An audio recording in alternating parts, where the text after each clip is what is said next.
नमस्कार मेरे प्यारे साथियों, मैं डीपी आज एक नए वीडियो के साथ आप लोग सामने हूं और सबसे पहले मैं गोवर्धन पूजा और भैया दूज की शुभकामना देता हूं। आप लोगों को उम्मीद करता हूं कि आप प्रकृति से जुड़े हुए गौवंश के वृद्धि के लिए, प्रकृति के वृद्धि के लिए संकल्पित हुए होंगे इस दिवाली में।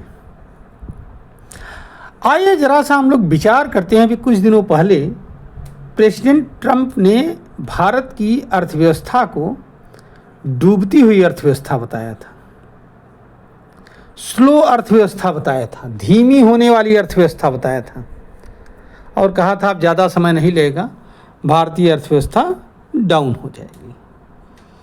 ये 2-3 महीने पहले की बात है, 3-4 महीने। और इसको हमारे यहाँ के विपक्षी दलों ने भी खूब भुनाया था। तो उम्मीद है कि इस दिवाली के सर्वे और दिवाली के जो आंकड़े हैं वो आपकी आंख को खोल देंगे।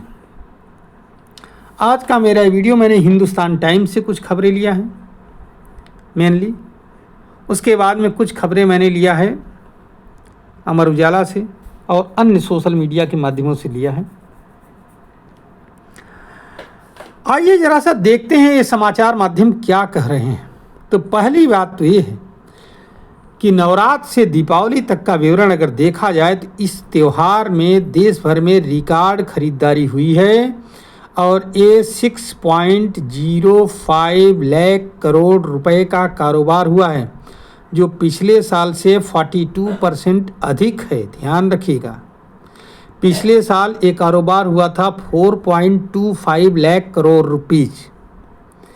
इनमें से ये जो 6.05 लाख करोड़ रुपीज़ है, इसमें से 5.40 लाख करोड़ उत्पादों की बिक्री का है और 65,000 करोड़ रुपए सेवाओं से या सर्विस इंडस्ट्री से आया है। ठीक है, पहली बात तो ये सर्वे कैसे किया गया, तो इसके लिए आप जान लो कि 60 प्रमुख वितरण केंद्रों पर, मतलब जो राज्यों की राजधानियां थी प्रमुख और सेकंड और थर्ड लेवल के जो शहर थे, वहां पर उन शहरों से प्राप्त सर्वे पर आधारित है पूरा रिपोर्ट। 60 प्रमुख वितरण केंद्र जहां बिक्री हुई है, वहां डिस्ट्रीब्यूशन जहां से हुआ है, वहां की बात हो रही है, समझ रहे हैं। इन शहरों से प्राप्त आंकड़ों पर आधारित है। इसमें कुछ आंकड़े ऐसे आए हैं जो चौंकाने वाले हैं, चौंकाने वाले नहीं, ये जागृत अर्थव्यवस्था की निशानी भी है। कि पहली बात तो इसमें जो ग्रामीण और अर्ध शहरी इलाकों का योगदान इस पूरे अर्थव्यवस्था में 28% है। ध्यान रखिएगा, 28% और 72% अदर्स का है, शहरों का। Confederation of all India traders CAIT, इनके मुताबिक इनका ये कहना है कि GST में कटौती और लोगों की आय में हुई वृद्धि के कारण ही यह सब संभव हो पाया है, अन्यथा इतनी बिक्री संभव नहीं थी। आपको अंदाजा होना चाहिए कि कई देशों की अर्थव्यवस्था इतनी नहीं होती। विश्व में 150 देश ऐसे हैं, 150 कंट्रीज ऐसे हैं जिनकी अर्थव्यवस्था इतनी नहीं है जितनी हमारे यहाँ इस त्यौहार के सीजन पर बिक्री हो गई 6.05 लाख करोड़। और तो और भारत के कई मंत्रालयों का बजट इतना नहीं है, जिसमें रेलवे, गृह, संचार, उर्वरक, इन सब मंत्रालयों के अगर इंडिविजुअल बजट देखे जाएं तो ये 6.05 लाख करोड़ रुपीज़ नहीं होता है, समझिए। दूसरी बात, सबसे ज़्यादा जो इसमें खाद्य सामग्री पर लोगों ने 12% खर्च किए हैं। सोना चांदी खरीदने में भी 10% खर्च किया है, 10%। खाद्य सामग्री और किराना के सामानों पर 12% की, इलेक्ट्रॉनिक्स गुड्स पर 8% की खर्च हुई है, ड्राई फ्रूट्स पूजन सामग्री पर 3% खर्च हुआ है ये।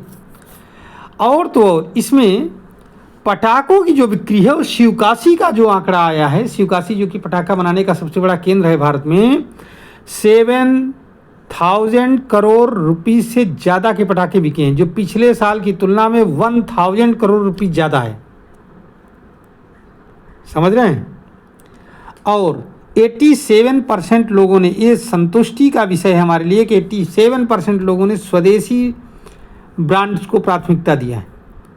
धनतेरस पर अर्थात 18 अक्टूबर 2025 को 1 लाख प्लस कार की डिलीवरी हुई और इसका जब आंकड़ा निकाला गया तो पता लगा 1 मिनट में लगभग 70 कार डिलीवर की गई। अंदाज़ा समझ रहे हैं आप, 1 मिनट में पूरे भारत में जगह जगह से 70 कार, 1 मिनट में 60 सेकंड होते हैं और 70 कार डिलीवर हो रही थी। मारुति की सबसे ज़्यादा बिक्री हुई 51%, जो पिछले साल की तुलना में 22% ज़्यादा रही। सेकंड नंबर पर हुंडई की कार रही 14,000, 51,000 मारुति की कारें बिक्री हुई हैं पूरे देश में, जो पिछले साल की तुलना में 22% ज़्यादा है। और हुंडई की कार 14,000 बिकी है, जो पिछले साल की तुलना में 20% ज़्यादा रही। कुल मिलाकर के पिछले साल की तुलना में इस साल कारों की बिक्री कितनी ज़्यादा रही? 20 to 25% ज़्यादा रही।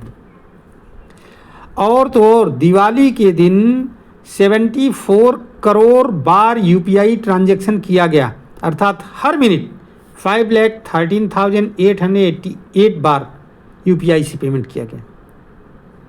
समझ रहे हैं?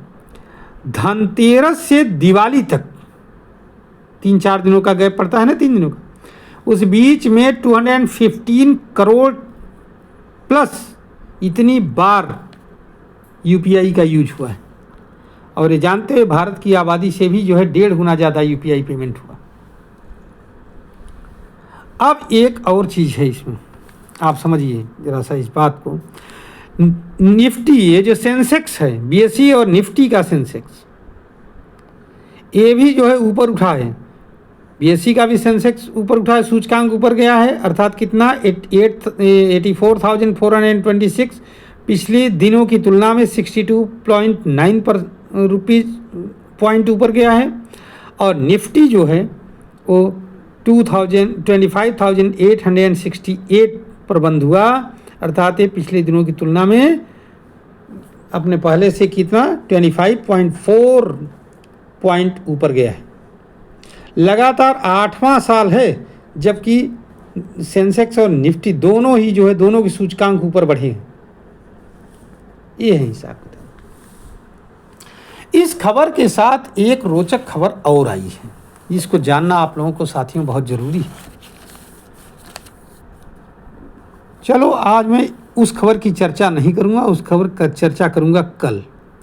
आज इसी तक रखता हूं, क्योंकि वीडियो फिर लंबा खिंच जाएगा, मैं नहीं चाहता हूं लंबा हो। आप लोग को बहुत बहुत धन्यवाद। आप लोग इसको सुनिए और इससे अगर आपको लगता हो कि इसमें कुछ खबर ठीक है तो आप इसको शेयर करिए, हमारे इस वीडियो को लाइक करिए और हमारे चैनल को सब्सक्राइब करिए। धन्यवाद, नमस्कार, जय हिंद, जय भारत, वंदे मातरम। एक बार पुनः सभी को गोवर्धन पूजा और भैया दूज की अनेक अनेक शुभकामनाएं।